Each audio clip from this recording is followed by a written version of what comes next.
교회 속대선언으로 더불어민주당 제124 최종적 회의를 속개하겠습니다. 네, 회의를 속개합니다. 추미애 당대표의 발언이 있겠습니다. 먼저 어제 충북 제천에서 큰 화재가 발생했습니다.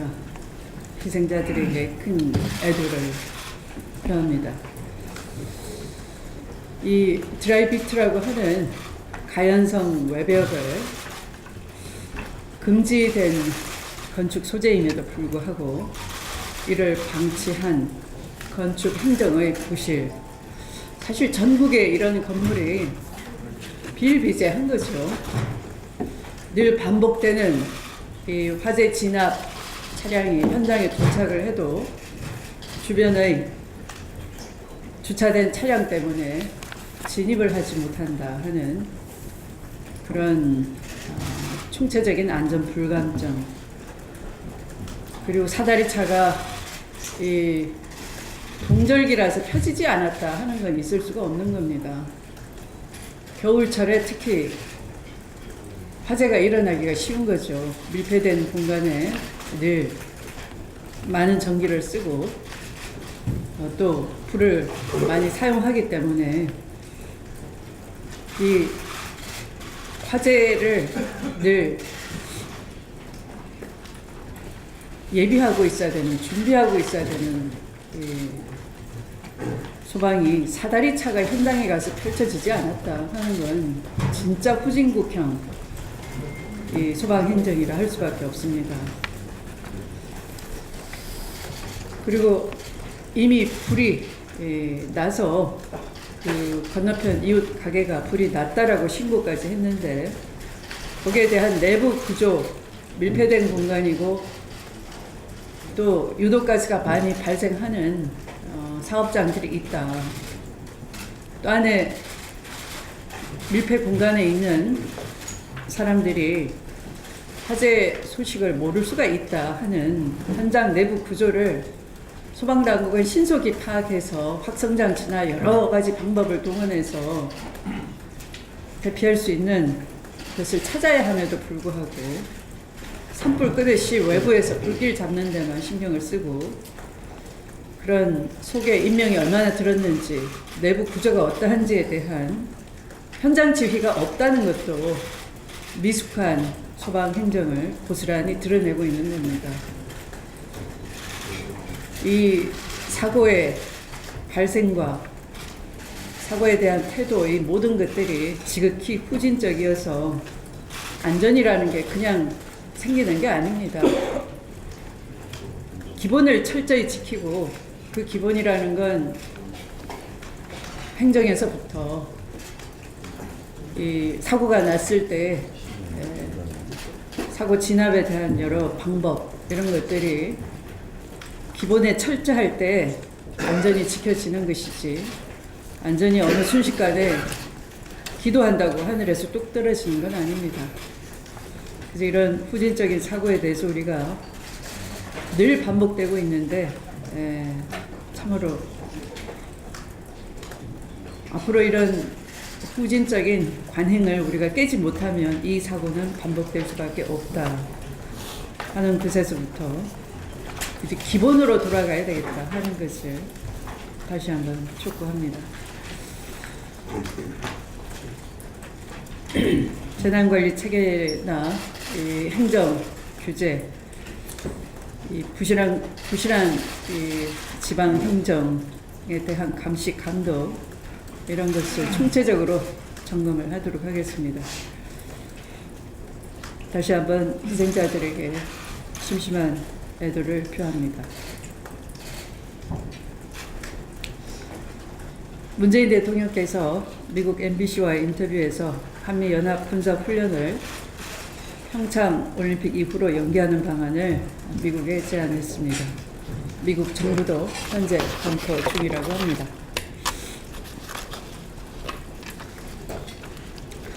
이것은 북한이 올림픽 기간 동안에 핵 미사일 도발을 중지하겠다는 의사표시를 할 때 가능하다는 조건부 제안입니다.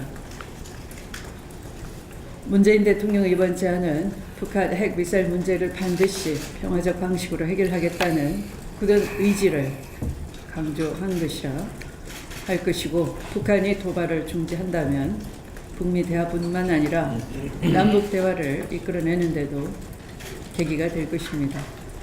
문재인 대통령의 제안이 북한의 도발 중지, 한미 군사 연합 훈련의 연기, 또 평창 올림픽의 평화 올림픽으로의 승화까지 이어진다면 얼어붙은 한반도 정세가 평화적 방식으로 녹아내리는 새로운 국면이 열릴 수 있을 것입니다. 미국에 대한 문 대통령의 이번 제안이 갖는 중요한 의미를 북한도 진정성 있게 받아들일 것을 촉구합니다. 문 대통령의 이번 제안에 대해서 일각에서는 한미동맹 균열을 발생시키는 것이라고 비판하고 있지만 그것은 전혀 타당하지가 않습니다. 지금 이 시각에도 한미 양국 해병대는 강원도에서 한미연합 설한지 훈련을 하고 있습니다. 우리 해병대 수색부대 병력 220명과 미 해병대 3사단 8년대 병력 220명이 함께 정찰, 침투, 매복 훈련을 하면서 또 한편으로는 혹한 속에서도 상의를 벗고 한미 해병대가 실험을 하는 등 우위를 돈독하게 하고 있습니다. 이처럼 한미 동맹은 굳건합니다. 한반도 비핵화를 위한 평화적 해법의 공조를 위해서도 상호 긴밀히 협력하고 있는 것입니다. 더불어민주당은 문재인 대통령의 이번 제안을 전폭적으로 지지하며 다음 차원에서도 적극적으로 뒷받침하겠습니다. 고맙습니다. 우원식 원내대표의 발언 듣겠습니다. 네, 추미애 대표께서도 말씀하셨습니다만 어제 오후 충북 제천의 한 스포츠센터에서 발생한 화재로 무려 29분이 사망한 참혹한 사고가 발생했습니다. 희생자와 유가족 여러분들께 진심으로 애도를 표하는 바입니다. 또한 치료 중인 부상자 여러분들의 빠른 쾌유를 바라겠습니다. 사고 직후 행정안전부 장관을 중심으로 한 재난안전대책본부가 신속하게 대응했음에도 대규모 사상자가 발생해 대단히 마음이 무겁습니다. 초기 구조 단계에서 소방당국이 보유한 굴절 사다리가 원활하게 작동하지 않는 등 초기 대응에 큰 문제가 있었고 정말 후진적인 이런 상황에 대해서 참으로 놀라울 따름입니다. 또한 지난 2015년 의정부 아파트 화재 때처럼 화재에 취약한 건축 소재에서 발생한 유독가스가 피해를 더욱 키웠다는 지적이 나오고 있습니다. 이번 사고에 이제까지 밝혀진 인재 말고도 더 어떠한 문제가 있는지 철저한 진상규명이 필요합니다. 정부 당국은 피해자와 그 가족분들에 대한 지원 대책, 사고 원인 규명 및 재발 방지 대책 마련에 신속하게 대응할 것을 주문합니다. 어제 국회의장 3당 원내대표 회동에서 자유한국당 김성태 원내대표가 개헌특위 연장 문제가 뜻대로 되지 않자 자리를 박차고 나가면서 파행이 됐습니다. 내년 지방선거와 동시투표 6월 개헌은 국민과 한 분명한 약속입니다. 국민과 한 약속을 지키자는 상식적인 주장을 잊지도 않는 음모로 정치 공세로 치부하고 대화 테이블부터 걷어차는 김성태 원내대표 행동에 참으로 유감을 표하지 않을 수 없습니다. 만약 자유한국당 주장처럼 개헌을 언제 할지도 모르면서 무작정, 무한정 개헌특위를 연장해놓고 무산된다면 국민 신뢰에 금이 가고 혈세만 줄줄 새어나가게 되는 것입니다. 자유한국당의 무책임한 주장에 우리 당은 결코 동조할 수 없다는 점을 분명하게 말씀드립니다. 덧붙여 오늘 12월 임시국회 마지막 본회의가 열리는 날입니다. 그런데 정기국회 때 못한 법안 처리를 위해 임시국회를 열고 마무리하는 오늘 제 마음이 가볍지 않습니다. 민생 입법 처리를 기다리는 국민들의 기대를 알기에 그 기대에 부응하고자 법안 처리를 위해 각 상임위에서 고군분투했던 동료들의 모습을 알기에 더욱 그러합니다. 제가 어제 원내회의와 의총에서도 울분을 토했습니다만 그나마 우여곡절 끝에 오늘 본회의에 올라온 안건이 총 32건입니다. 이번 임시국회를 돌이켜보면 한 건이라도 더 처리하기 위해 모든 상임위가 제 역할을 할 시간도 부족한 판에 보이콧, 정쟁으로 허송세월하게 만든 일부 야당에 대해 유감스러울 따름입니다. 국회의 본분은 민생과 국민을 위한 입법 성과를 내야 하는 것입니다. 그것은 누가 뭘 해도 변하지 않는 것입니다. 특히 국회법을 악용하는 법위의 법사의 모습을 적나라하게 확인했습니다. 저는 국회법 개정 등 모든 방법을 강구해서라도 국회 안에 갑질의 악순환을 끊어내겠다고 다시 한번 말씀드립니다. 또한 여야 합의가 이루어지지 않은 산적한 민생 개혁 법안은 우리 당이 총력을 모아서 반드시 처리하도록 하겠다는 다짐의 말씀도 드립니다. 오늘 본회의에 올라온 법안은 이미 여야 합의가 이루어진 법안들이기 때문에 본회의의 처리가 원활하게 이루어지도록 야당의 협조를 바랍니다. 대법관 감사원장 후보자 임명 동의안도 본회의 안건으로 올라와 있습니다. 여야 청문위원들이 큰 이견 없이 후보자들에 대한 적격 보고서를 채택한 만큼 오늘 본회의 처리에도 협조해 주시리라 기대합니다. 오늘 밤이 가장 길고 낮이 가장 짧다는 동지입니다. 12월 임시국회 마지막 본회의에 오기까지 어둠이 점점 깊어졌습니다만 내일부터는 국회도 밝음이 조금씩 늘어나는 날을 맞이해야 하지 않겠습니까? 세상의 이치가 그렇듯이 국회의 이치도 그럴 것이라 믿습니다. 여러 진통도 있었고 아쉬움도 있지만 오늘 여야가 민생입법 처리에 하나된 모습을 보여준다면 국민들께서 희망을 갖고 봐주실 것이라고 생각합니다. 희망은 힘이 셉니다. 유종의 미를 거둘 수 있도록 야당의 협조를 당부합니다. 이상입니다. 민홍철 최고위원의 발언 있겠습니다. 예, 영남 지역 현안과 관련하여 몇 가지 말씀을 드리고자 합니다.